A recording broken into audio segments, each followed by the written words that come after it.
Okay. Thanks everybody for joining us today. It's great to see familiar faces and new faces and everybody else. So thank you very much for joining us.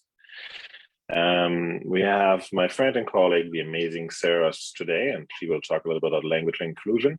Before I forget, I'm on the beautiful lands of the Mackenzie and the Dega-Gautier First Nations and the Dega-Gautier Métis. And I think that's it from my end. So just give the word to Sarah. Thanks, Sarah. Thanks, Thorsten. Short and sweet. Thanks for always being there for me, and thank you everybody for being here. It's nice to see your faces and just have a little fun getting this started.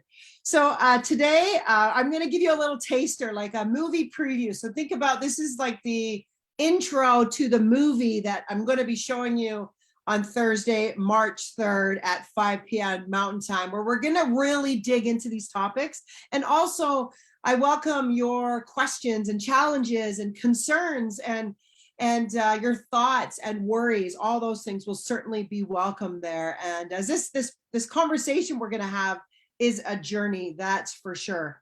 And we also got to remember we all come from different places and we all have different experiences, and those voices and stories need to be heard. I would like to acknowledge that I'm coming to you today from the traditional territories of the Wendat, the Haudenosaunee, and the Anishinaabe people. I would like to acknowledge that I'm on the land of the meeting place of two treaties, the Mississauga of the Credit and those of the First Nations of the Williams Treaty. And those I am around refer to this land as Markham, Ontario. And that's a picture I took.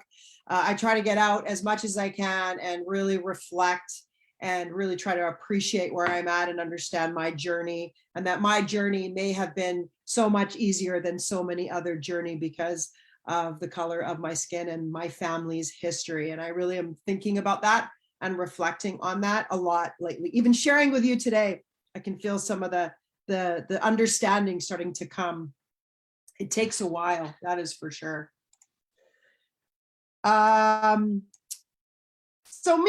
We're going to talk about inclusion, and to start the conversation, we really want to start to share pieces of us with others. And that needs to come with comfort and practice and understanding. It took me a while to get to this place as well.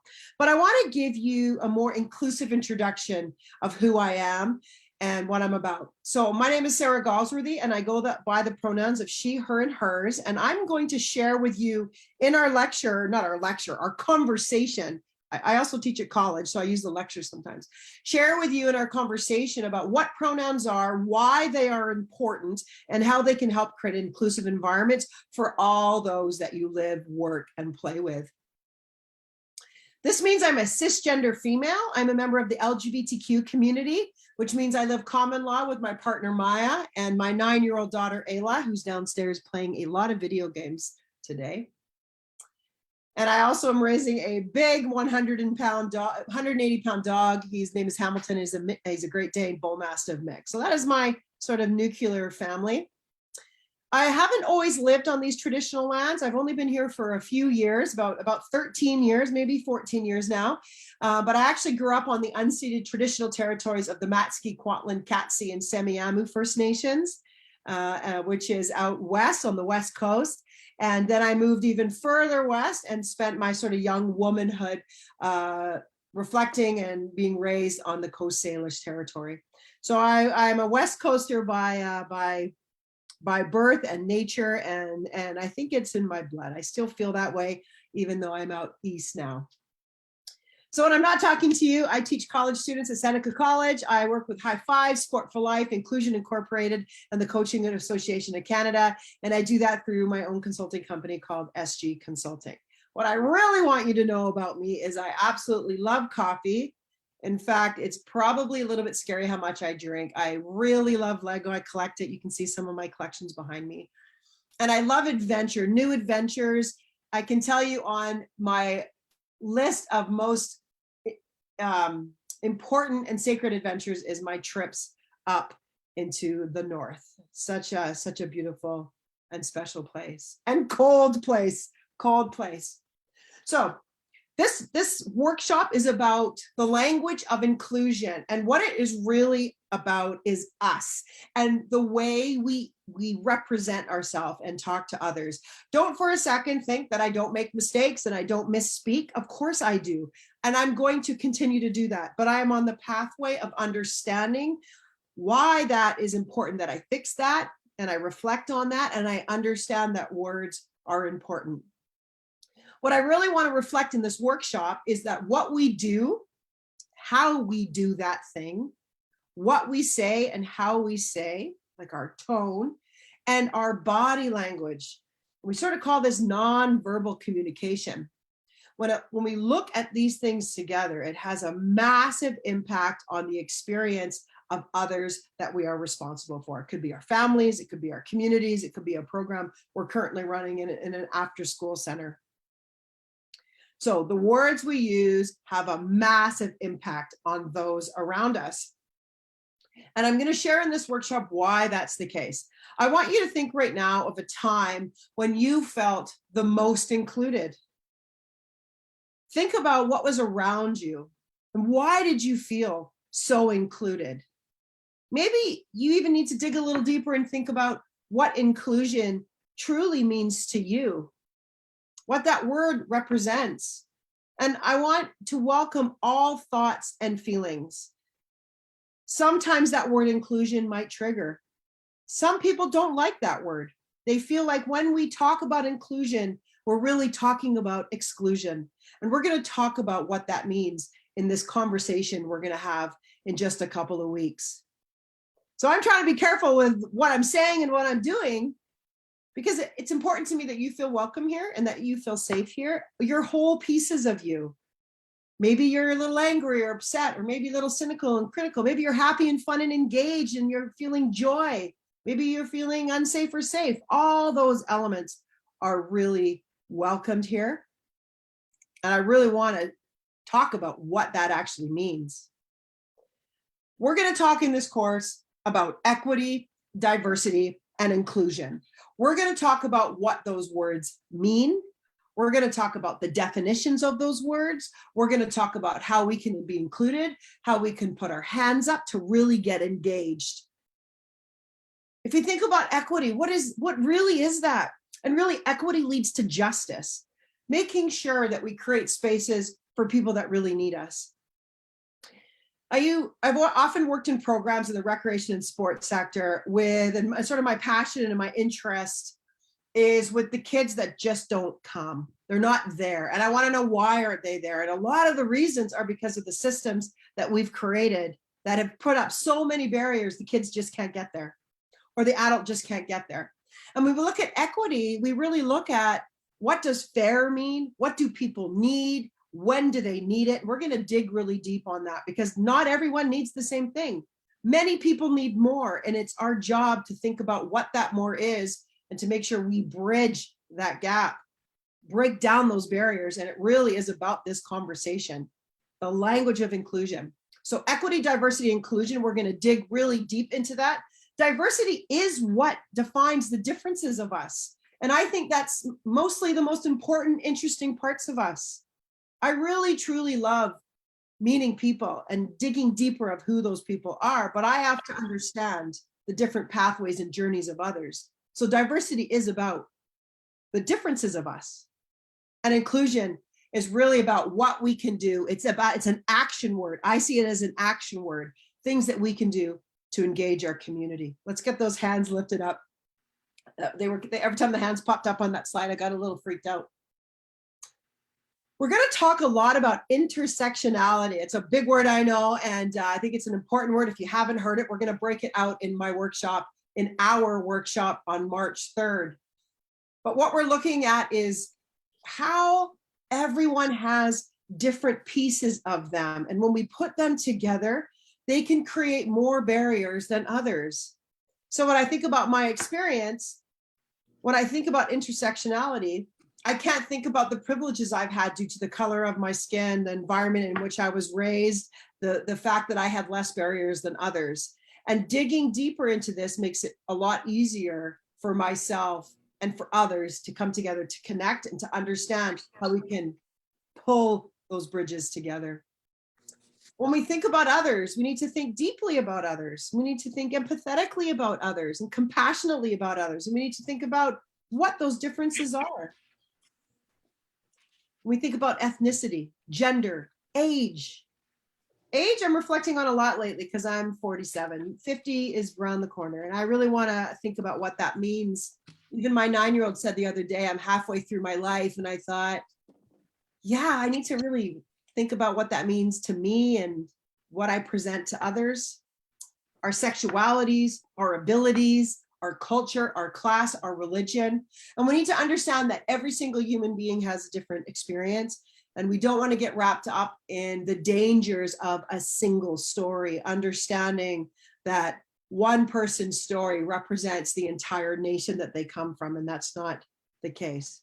So intersectionality is really about looking at barriers, understanding them, and breaking it down from a personal perspective, really getting into the intimacy of this. Humans are so diverse, which is what makes us so interesting and what makes it so challenging. For those of you who live with others in your homes and you live sort of with little people or older people or people that you've chosen to partner up in life with, it's not an easy thing to be with the differences of others. And what's important about that to understand is there are many ways that human beings identify themselves. Many, many ways. There is a spectrum of humans, and we have been born and taught. I catch myself all the time using this language that is so exclusionary. We are taught that there's boys and boys marry girls, and girls do things and boys do things, and the world works really well in that space. And systematically, that's how systems are created, right? But they don't work anymore because that's not how humans are. We are so much more than those pieces, and yet those pieces are a big part of who we are. We're going to break down those barriers and talk about human identities, how maybe the people you work with might identify in a different way. And it's really not about your approval, although I don't understand why we wouldn't want to offer that to others. But it's really about understanding that there are different words that people use and that we can use the language of inclusion to make that person and help those people feel safe and welcomed in our spaces. So there's a spectrum here, and we're going to dig into this spectrum. And I hope you come with your questions, your fears, and I'm going to do my best to set us up on the pathway so that everyone that comes really feels safe. This work really matters. The time is now. Listen, the world it's so difficult. I just was having some professional meetings today and talking about how I don't feel at my best. This is such a weird world we're in.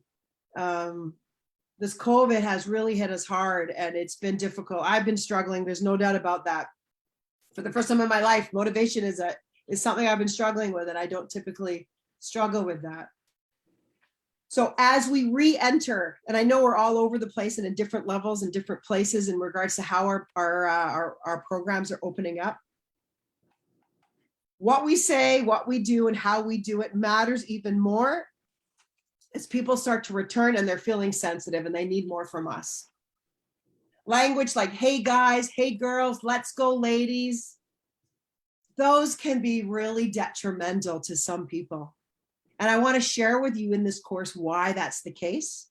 It doesn't mean you can't use those terms, but sometimes it means we need permission to use those terms, and we have to check in with others before we use those terms. I use hey guys a lot. It's kind of my way of showing you that you're part of my group. But I know better now that that can be a really detrimental term for someone who doesn't identify with that word or might be transitioning from one identity to another. And so I need to understand that people need to feel safe, and they deserve for me to understand and use a different kind of language. Okay, so hey guys, hey girls, let's go ladies. And I was just in a conversation not too long ago with someone at my college, and we were talking about coaches. I work in kind of the sports space, and when we're talking about coaches, we're talking so much about, or this person was talking so much about every single coach they referred to was he. And I had to interrupt and say, do we not have any other gendered coaches?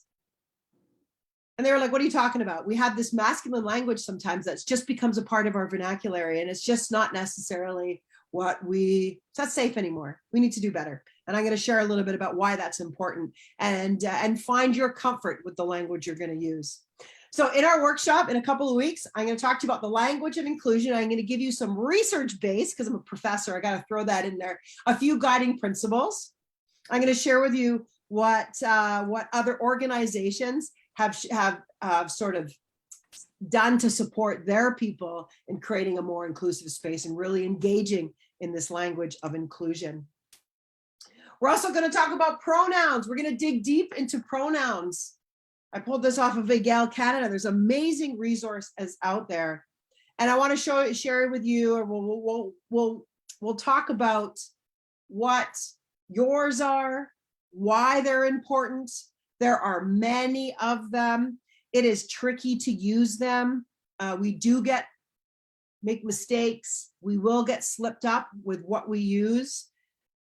It's about understanding a person and understanding the language that they are allowing and giving permission for to describe that person. It's easy for me as a cisgender female to share my pronouns. We're going to dig a little deeper in that course about what those are, and I hopefully will be able to inspire you to choose to share yours as well.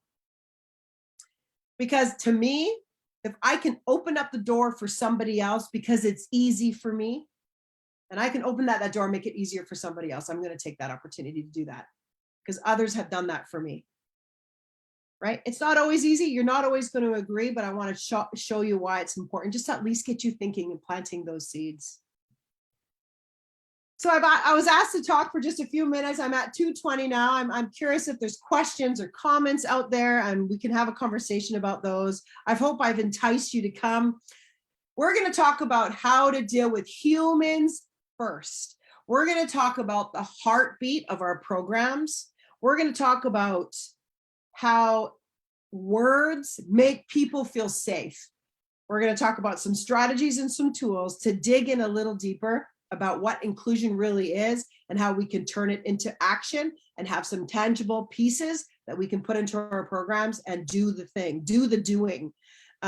Many of us, we all come from different programs and different experiences and different life journeys. And I really look forward to learning about yours and seeing if at all I can help in any way. So this really is about a person first experience when we talk about this workshop. So I told you I love Lego. My daughter made, that's myself. That's myself in Lego form that my daughter made. And that's herself in Lego form. She made this when she was about 3 or 4. I think we had a lot of anger we were working through at that time, but I love this picture because that's me in Lego form.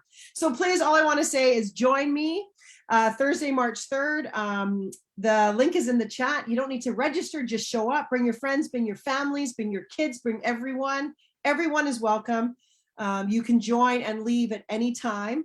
I also want to promote the Physical Literacy Conference that's happening in the North on February 22nd and 23rd, and there's a link there. I'm going to host a session on physical literacy and inclusion, what we can do in the active space. And so if you want to join me for that, you're welcome to. My email is there. You can reach out that way. And there is my social media handle as well. I try to be funny in my social media handle, but you can check us out and you can follow a little bit about the day in my life and my learnings.